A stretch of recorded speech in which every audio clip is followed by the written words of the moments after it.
Will the House please come to order and members kindly take their seats? Good afternoon. The devotional today will be led by Deborah Velto and Kern Hatton, School Singers of Westminster.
Tough act to follow.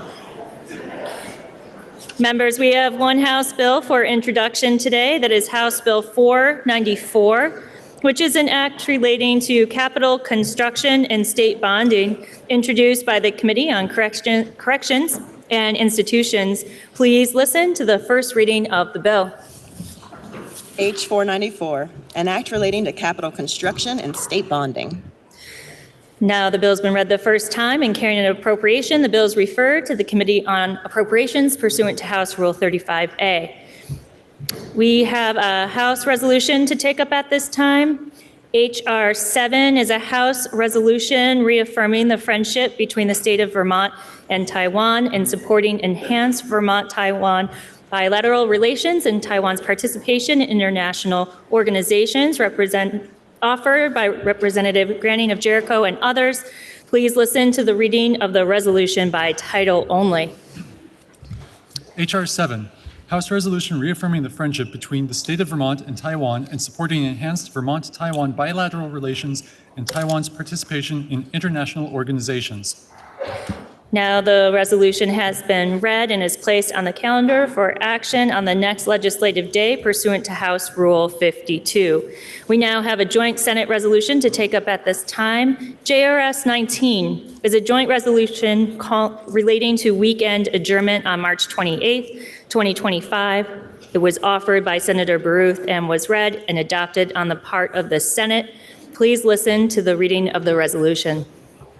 JRS 19. Resolved by the Senate and House of Representatives that when the two houses adjourn on Friday, March 28th, 2025, it be to meet again no later than Tuesday, April 1st, 2025. Now you've heard the reading of the resolution, and the question is, shall the House adopt the resolution in concurrence? Are you ready for the question? If so, all those in favor, please say aye.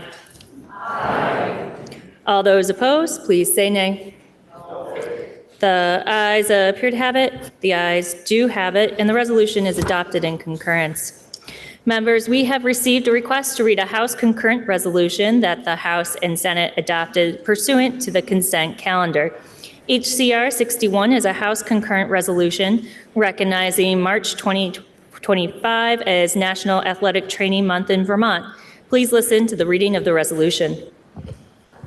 Whereas the general public might narrowly perceive athletic trainers to be individuals who rush onto a sports field or indoor playing arena when a team member, be it high school, college, or professional, is injured during the course of a game. And whereas, although that is their most visible role, in reality, athletic trainers have a long history of providing professional quality health care for athletes and other individuals who are engaged in regular physical activity. And whereas athletic trainers are healthcare professionals who specialize in immediate, acute, and emergency care, examination, assessment, and diagnosis, injury prevention, risk management, therapeutic intervention, and rehabilitation of injury and illness.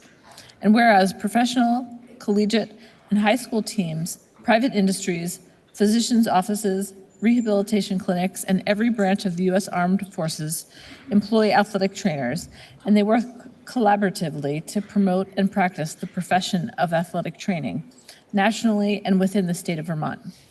And whereas in 1982, these healthcare professionals, who in 2025 number over 135 in our state, organized as the Vermont Association of Athletic Trainers, VAAT, which is dedicated to the education of its members and the enhancement of the profession of athletic training for the healthcare benefit of all Vermonters. And whereas VAAT is affiliated with the National Athletic Trainers Association, NATA, which represents and supports more than 45,000 members nationwide. And NATA has established March as National Athletic Training Month. And whereas the General Assembly has recognized the role of athletic trainers as healthcare professionals, and it enacted 1998 Acts and Resolves number 108 as amended, codified as 26 VSA Chapter 83, providing for the licensure of athletic trainers. Now therefore be it resolved by the Senate and House of Representatives that the General Assembly recognizes March 2025 as National Athletic Training Month in Vermont. And be it further resolved that the Secretary of State be directed to send a copy of this resolution to the Vermont Association of Athletic Trainers. Are there any announcements? Member from Westminster. Thank you, Madam Speaker. On behalf of the member from Rockingham and myself, I hope the Chamber is able to welcome our lovely devotional guests today, who are students and staff from Kernhatton School in Westminster. The students that are singing today are all 6th, 7th, or 8th grade students from Kernhatton. We have Paulina LeVay, who's a 7th grader, Emery Dundor, who's also a 7th grader, Kaylin Riker, also a 7th grader, Joycelyn Smith, a 7th grader, Isaac Bilou, a 7th grader, Desiree Green, a 7th grader, and Aria Norway, a 7th grader. Elijah Fagans is the cameraman. He's up in the balcony.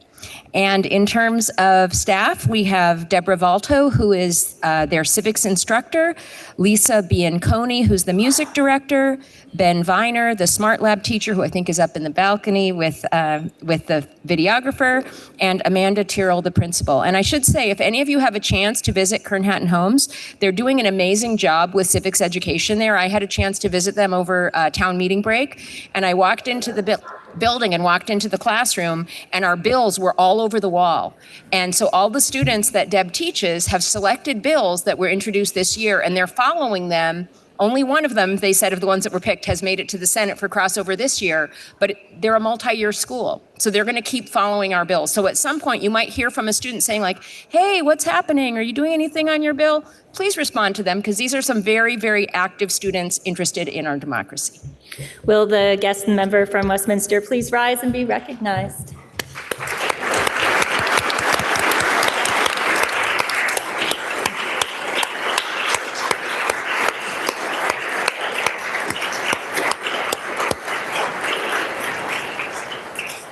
Are there any further announcements? Member from Montpelier.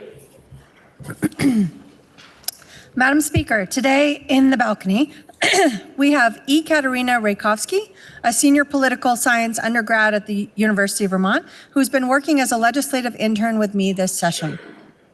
Her interests lie in immigration and human rights, and she has welcomed the opportunity that this internship has afforded her to connect with Vermonters through constituent outreach on various platforms and to connect the Montpelier community to what's going on here at the State House. She has helped me build out an Instagram account geared toward my work as a legislator and is proving herself invaluable as we begin to build a coalition to support keeping guns and deadly weapons off of school property. Will the guest member from Montpelier please rise and be recognized?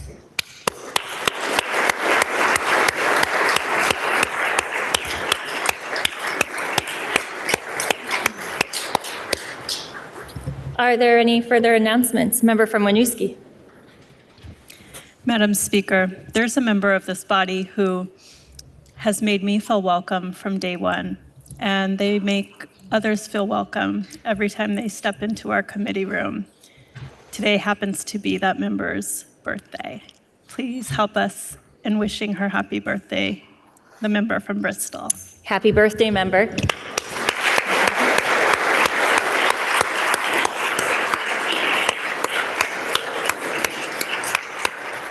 Member from Berkshire. Thank you, Madam Speaker. We heard the reading of a resolution honoring Vermont athletic training professionals. As many of you have heard me expound on their capabilities, you'll know that I have great respect for the hard work and dedication that these healthcare providers give to their communities. They work long hours, often early mornings, late evenings, and weekends to ensure that athletes and weekend warriors remain healthy and strong. Many of us have been helped back to physical strength in the workplace, on sports teams, and at schools or in military service by these dedicated professionals. Not only do they work diligently to make sure injured athletes or employees heal fully, but they are also on the front lines of prevention. They instruct athletes on the most effective way to run, jump, and lift weights, advise our workforce on the proper posture for sitting, standing, and lifting in the workplace. They assist older Vermonters back to better mobility after sustaining lifestyle-changing medical events. And they're also trained to recognize mental health conditions and physical challenges in both children and adults. Today, please help me welcome members of the Vermont Association of Athletic Trainers and athletic trainers from the UVM Athletic Medicine Department to the State House. They are seated in the gallery. Will the guest member from Berkshire please rise and be recognized?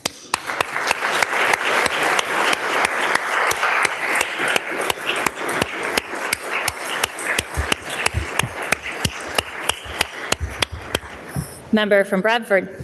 Madam Speaker, we have another birthday, the member from Dover, who probably wishes I forgot to make an announcement. Happy birthday, member.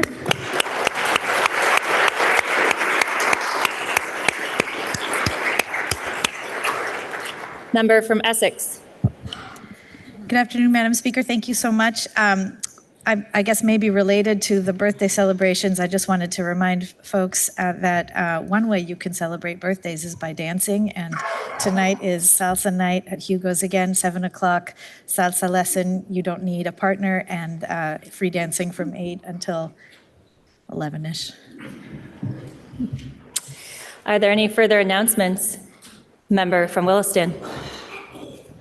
Thank you, Madam Speaker. I wanted to remind everyone that tomorrow, Thursday afternoon at 12 in room 11, the Women's Caucus will be holding our every other week meeting. And the topic tomorrow will be joined by Commissioner Winters and Deputy Commissioner Radke, as well as others from DCF to discuss DCF investigations involving pregnant women. So room 11, 12 o'clock. Member from Lowell. Thank you, Madam Speaker. I guess this is a special day because we have another member in the House birthday, and that's the member from Bennington 5, Mary Morrissey. Happy birthday, member.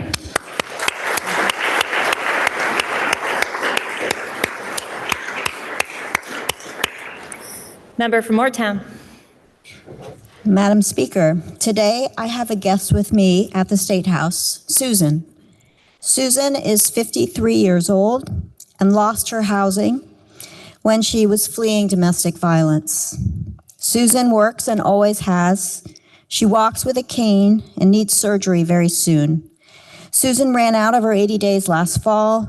If nothing changes, she will have to figure out how to survive outside and somehow keep working starting April 1st. I would like to invite my fellow members to welcome this brave Vermonter to the People's House today. Will the guest and the member from Moortown please rise and be recognized?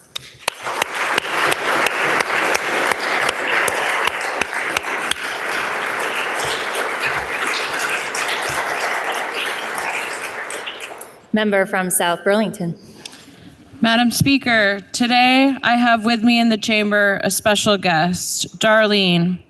Darlene first lost her home to flooding in 2024 and faced a series of other challenges as a result. Darlene is 64 years old and is living with disabilities. Previously, she worked her entire life. She used all of her 80 days this past fall, and if nothing changes, she will be forced to live outside as an aging Vermonter. I want to invite my fellow members to join me in thanking Darlene for joining us and welcoming her here today. Will the guest and member from South Burlington please rise and be recognized?